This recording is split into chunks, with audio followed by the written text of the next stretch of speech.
Hello दोस्तों, नमस्कार। SM के शाना में मैं आप सब लोगों का दिल से बहुत बहुत स्वागत करता हूं। अगर आपने पहली बार विजिट किया है जरूर चैनल को सब्सक्राइब कर लेना। उसी के साथ साथ आज के दिन की अगर बात करें, आज शनिवार है तो फ्री स्टॉक मार्केट क्लासेस इस चैनल के ऊपर एक नया लेक्चर अपलोड हो चुका है। अगर आपने नहीं देखा है तो देख लेना, लिंक ऊपर आई बटन पे मिल जाएगा।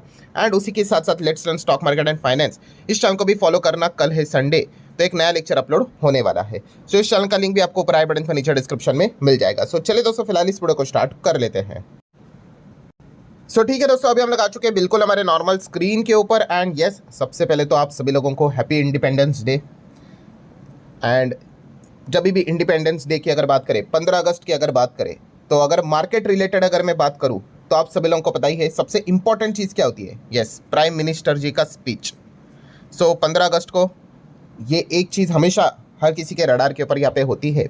एंड अगले दिन की अगर बात करें, 16 अगस्त, अभी कल तो संडे है, ठीक है, 17 तारीख की बात करें, मतलब मंडे के दिन की अगर बात करें, तो प्राइम मिनिस्टर जी ने बहुत सारे बड़े बड़े ऐलान यहाँ पे किए हैं।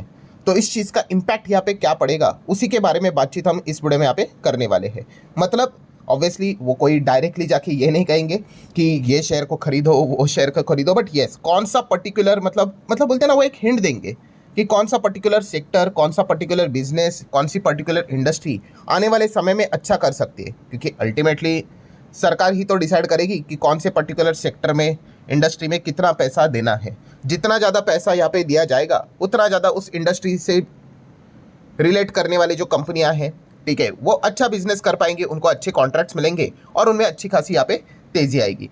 आज के दिन की भी अगर बात कर ले तो प्राइम मिनिस्टर जी ने अपनी स्पीच में कौन कौन से सेक्टर को लेकर, कौन कौन से शेयर्स की अगर मैं बात कर लूँ तो डायरेक्टली इनडायरेक्टली हिंट दी है, उसी के बारे में बातचीत इस वीडियो में यहाँ पे होने वाली है। तो चलिए दोस्तों, स्टार्ट करते पॉइंट वाइज, ज़्यादा नहीं, मेजर 7 पॉइंट को हम कवर करेंगे। वैसे तो बहुत कुछ चीज़ें उन्होंने कही है, but important cheese. Point number 1 के साथ हम स्टार्ट करेंगे दोस्तों, तो वो है सेमीकंडक्टर। यस दोस्तों, सेमीकंडक्टर से रिलेटेड उन्होंने यहाँ पे बताया है कि आने वाले समय में भी, अब देख सकते हैं, फ्यूचर की बातें भी की है। अगले 8 साल की भी अगर बात कर रहे दोस्तों, और 5 से 8 नए फैक्ट्रीज हम लोग को इंडिया में सेमीकंडक्टर से रिलेटेड बनते हुए देखने को यहाँ पे मिल सकते हैं। मतलब सेमीकॉन जो 2.0 जो इनिशिएटिव स्टार्ट हुआ है, उसके अंदर यहाँ पे वो क्या बता रहे हैं, यस, अगले 7-8 साल में और 5 से 8 नए फैक्ट्रीज हमें देखने को मिल जाएंगी। ठीक है, अगर आप सेमीकंडक्टर चिप इस सेगमेंट को स्टडी अगर आप करते हो तो यस, आप जरूर कंटिन्यू यहाँ पे कर सकते हो। और वैसे भी ये एफओबी है, फ्यूचर ओरिएंटेड बिजनेस है, न्यू टेक्नोलॉजी, सनराइज सेक्टर है। उसमें अगर हम यहाँ पे कहें तो रिसेंटली भी सरकार ने सेमीकंडक्टर को लेकर काफ़ी कुछ ऐलान किए थे, काफ़ी कुछ अलोकेशन भी यहाँ पे देखे रखा हुआ था। ठीक है, तो शुरुआत तो यहाँ पे हो रही है, चल रहा है, देर आए दुरुस्त आए। ज़रूर सेमीकंडक्टर रिलेटेड जो कंपनियां हैं उनको आप स्टडी कर सकते हो। अगेन मंडे के दिन की बात करें, ईएमएस वाले जो स्टॉक्स रहेंगे, सेमीकंडक्टर से रिलेटेड काम करने वाली जो कंपनियां रहेंगी, वो खास करके रडार के ऊपर यहाँ पे रहेगी, क्योंकि एक अच्छा अनाउंसमेंट हम लोग को देखने को यहाँ पे मिला है। देन अगर हम पॉइंट नंबर 2 की अगर बात कर रहे दोस्तों, तो वह है एआई, आर्टिफिशियल इंटेलिजेंस की अगर बात कर ले तो हम सभी लोगों को पता है कि कोर एआई में तो इंडिया काफ़ी पीछे रह चुका है। बट फिर भी जरूरी नहीं है कि चलो हम कोर एआई में जाए। एआई के साथ साथ इंपॉर्टेंट चीज़ क्या होती है, यस, एआई का इंफ्रास्ट्रक्चर बिल्ड करना, और उसमें हम कंपैरेटिवली काफ़ी अच्छा कर रहे हैं। एंड इसी को लेकर भी प्राइम मिनिस्टर जी ने कुछ पॉइंट्स यहाँ पे सामने रखे। पहले तो हम कह सकते हैं बेसिक चीज़ें, जैसे कि यहाँ पे नेशन वाइड मिशन चल रहा है 1 करोड़ यूथ को एआई रिलेटेड स्किल्स यहाँ पे देने का अगले साल तक। देन अगर हम लोग यहाँ पे बात कर ले, जो इंपॉर्टेंट चीज़ यहाँ पे क्या है, हम सभी लोगों को यहाँ पे पता ही है, एआई रिलेटेड अगर कहे तो yes, data centre. Yes, data centre की बात करें, एआई रिलेटेड जो इंफ्रास्ट्रक्चर है, ठीक है, रोबोटिक्स की बात करें, स्पेस टेक्नोलॉजी की बात करें, तो वहाँ पे ज़्यादा हम लोग को फोकस देखने को यहाँ पे मिल रहा है। एंड रिसेंटली हम देख भी सकते हैं कि काफ़ी सारे डेटा सेंटर्स देश में ओपन होते हुए देखने को यहाँ पे मिल रहे हैं। बहुत सारे पॉलिसी अभी सरकार ने वैसी बनाई है। हम सभी लोगों को याद होगा, बीच में सरकार ने एक नया पॉलिसी भी लेकर आए थे कि भाई टैक्स हेवन दे गए, ठीक है, उसके लिए टर्म्स एंड कंडीशन था कि डेटा सेंटर से रिलेटेड, मतलब अगर कोई इंडिया में सेटअप अगर करवाएगा, मल्टीपल टर्म्स एंड कंडीशन थे, बट उनको लिटरली कितने सालों तक टैक्स नहीं देने की ज़रूरत पड़ेगी। ठीक है, मतलब क्या अट्रैक्ट किया जा रहा है भाई कि एआई रिलेटेड चलो कोर काम तो नहीं, बट इंफ्रास्ट्रक्चर तो इंडिया में डेवलप हो जाए, और वो चीज़ें कंपेरेटिवली तो भाई ठीक ठाक हमें लोगों को वर्क करते हुए देखने को यहाँ पे मिल रही है। एआई रिलेटेड इंफ्रास्ट्रक्चर में जो काम करने वाली कंपनियाँ हैं, डेटा सेंटर या फिर उससे रिलेटेड जो केबल, ऑप्टिकल फाइबर वाली बात करें, कूलिंग से रिलेटेड जो काम करने वाली जो कंपनियां हैं उनको आप जरूर स्टडी यहाँ पे कर सकते हो, मंडे के दिन वो भी फोकस में रख सकते हो। देन तीसरे पॉइंट की अगर हम यहाँ पे बात कर ले दोस्तों तो वो है डिफेंस। यस, डिफेंस की अगर हम लोग बात करें ये तो वैसे भी काफ़ी इंपॉर्टेंट है, क्योंकि देश मतलब बोलते हैं ना, जान है तो जान है भाई, वैसा ही है। ठीक है, तो देश अगर रहेगा तो ये सारी चीज़ें चलेगी। तो डिफेंस के ऊपर कभी भी कॉम्प्रोमाइज़ नहीं होता भाई। डिफेंस के ऊपर पहले भी खर्चा होता था और अब तो साल भर साल खर्चा बढ़ते ही जा रहा है। ऑपरेशन सिंदूर के चलते और ज़्यादा डिफेंस बजट बढ़ते जा रहा है। ऊपर से हम देख ही रहे हैं कि ग्लोबल लेवल पे मिडल ईस्ट में कैसी चीज़ें चल रही है। सो जितना हो सके आत्मनिर्भर भारत, मतलब देश के अंदर डिफेंस रिलेटेड जितनी चीज़ें हो सके उसी को बढ़ावा देने की कोशिश यहाँ पे की जाएगी। सो आप यहाँ पे देख सकते हैं दोस्तों, डोमेस्टिक डिफेंस प्रोडक्शन की अगर हम बात कर ले, पिछले 12 साल में हमने ऑलरेडी देख लिया कि 4 गुना यहाँ पे हो चुका है। ऑलमोस्ट 2.25 लाख करोड़ के हिसाब से चीज़ें बनती हुई देखने को मिले और आने वाले समय में भी ये चीज़ें और आगे लेके जाने का प्लान रहने वाला है। ठीक है, यहाँ पे तो हम पीछे नहीं हट सकते। प्लस उसी के साथ साथ एक्सपोर्ट के ऊपर भी फोकस किया जाएगा, ग्लोबल सप्लायर भी बनने की कोशिश यहाँ पे की जाएगी। ठीक है, उसको भी हम यहाँ पे कह सकते हैं कि 100 कंट्रीज तक अब हमारा डिफेंस एक्सपोर्ट जाते हुए देखने को यहाँ पे मिल रहा है। सो उसके ऊपर भी फिलहाल तो यहाँ पे फोकस यहाँ पे रखा जाएगा। एंड खास करके अगर हम यहाँ पे बात कर ले डिफेंस में सबसे इंपॉर्टेंट अगर कोई चीज़ रहेगी वो रहेगी नेक्स्ट जनरेशन टेक्नोलॉजी। मैंने इसके ऊपर बहुत सारे वीडियोस बनाए हैं, आप चाहो तो देख सकते हो कि हर समय जो लड़ाई का जो स्वरूप रहता है वो बदलता है। ठीक है, पहले लोग हाथापाई करके लड़ते थे, फिर पत्थरों से एक दूसरे को मारा करते थे, फिर चाकू भाला जैसी चीज़ें आ गई, फिर तलवारें आ गई। ठीक है, फिर बंदूकें आ गए, फिर अलग अलग तोपें आ गई, मिसाइल्स आ गए, फाइटर जेट्स आ गए, शिप्स आ गई। तो यही है दोस्तों, हर साल की अगर बात करें और हर डिकेड्स की बात कर ले, आज जो चीज़ें चल रही है अगले 10 साल में लड़ाई का जो स्वरूप रहेगा वो चेंज हो जाएगा। वो रहेगा भाई टेक्नोलॉजी के हिसाब से। जिसका जितना ज़्यादा नया जनरेशन का टेक्नोलॉजी स्ट्रांग रहेगा वो उतना डिफेंस में अच्छा करेगा। जैसे कि अगर मैं बात करूँ, हमेशा जो मेरा फेवरेट पॉइंट रहा है कौन सा, डिफेंस सिस्टम को लेकर, ड्रोन्स। यस दोस्तों, ड्रोन्स की अगर बात कर ले, अब ड्रोन अगर आएंगे तो भाई उसको रोकने के लिए काउंटर ड्रोन भी आए, सेगमेंट क्या होता है आगे यहाँ पे बढ़ता है। तो इस प्रकार के जो नए टेक्नोलॉजी वाली चीज़ें हैं, ठीक है, ड्रोन मतलब आप देख सकते हैं डिफेंस में ऐसे कामाकाजी ड्रोन्स रहते हैं एंड जो हमारे नॉर्मल ड्रोन्स भी रहते हैं। ठीक है, इसका भी मल्टीपल पर्पस में हम लोग को इस्तेमाल होते हुए देखने को मिल जाता है। नॉर्मल अगर देखा गया तो सर्विलेंस के लिए इस्तेमाल होता है। ठीक है, वरना अगर देखा गया तो ड्रोन्स का बहुत सारा इस्तेमाल है, एग्रीकल्चर सेगमेंट में इस्तेमाल होता है, देन मैपिंग में इस्तेमाल होता है, कंस्ट्रक्शन सेक्टर की बात करें, माइनिंग की बात कर ले, एंटरटेनमेंट की बात कर ले। आईपीएल में भी हम लोगों ने देखा था कि ड्रोन से रिलेटेड ऐसे इमेजेस यहाँ पे बनाए जाते हैं। बहुत सारे इसके मतलब मल्टीपल पर्पस है, खास करके लॉजिस्टिक से रिलेटेड इनका रिक्वायरमेंट रहता है। ठीक है, बहुत सारे यूट्यूबर व्लॉगिंग के लिए भी इस्तेमाल करते हैं कि नहीं, ट्रैवलिंग से रिलेटेड ड्रोन शॉट्स लेते हैं। शादी में भी आप लोगों ने देखा होगा। मतलब क्या है कि एक ऐसा सेगमेंट है दोस्तों जो मल्टीपल इसमें वर्क करता है। ठीक है, तो ड्रोन को आप अपने मतलब बोलते हैं ना रडार से बाहर रख ही नहीं सकते। और ये अभी की बात नहीं है, ये तो हम पिछले 4-5 साल से देख रहे हैं। तो ज़रूर हम यहाँ पे कह सकते हैं दोस्तों, ड्रोन रिलेटेड कंपनीज को आप डेफिनेटली स्टडी यहाँ पे कर सकते हो।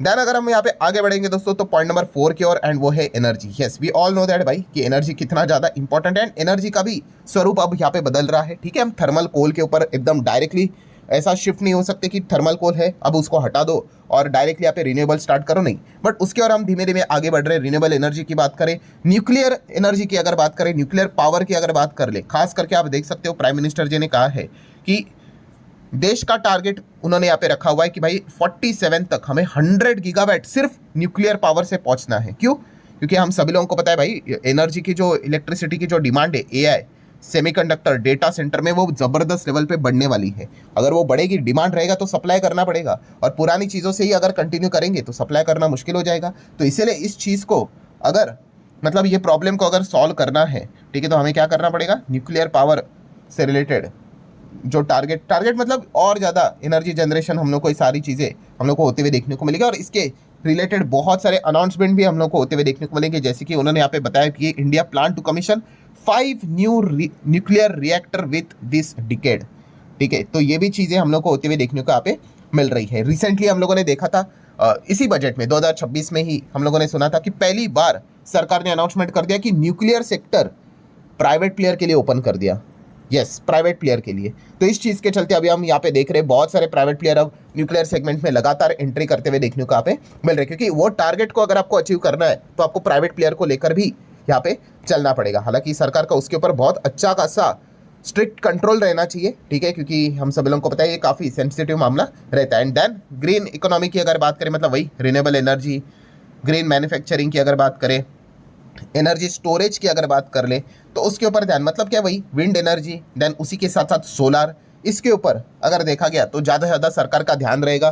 देन बीच में हम लोगों ने स्कीम्स भी देखे थे, सरकार ने स्कीम्स भी लाई थी, कुछ तो अभी वो नाम चेंज यहाँ पे होते रहते हैं, ठीक है, मुफ्त बिजली योजना, ऐसा कुछ तो अलग अलग पीएम सूर्यघर योजना, ऐसे अलग अलग योजना हम लोग को देखने को यहाँ पे मिलते रहते हैं। रूफ टॉप से रिलेटेड बहुत सारी चीज़ें हम लोगों ने यहाँ पे देखी थी।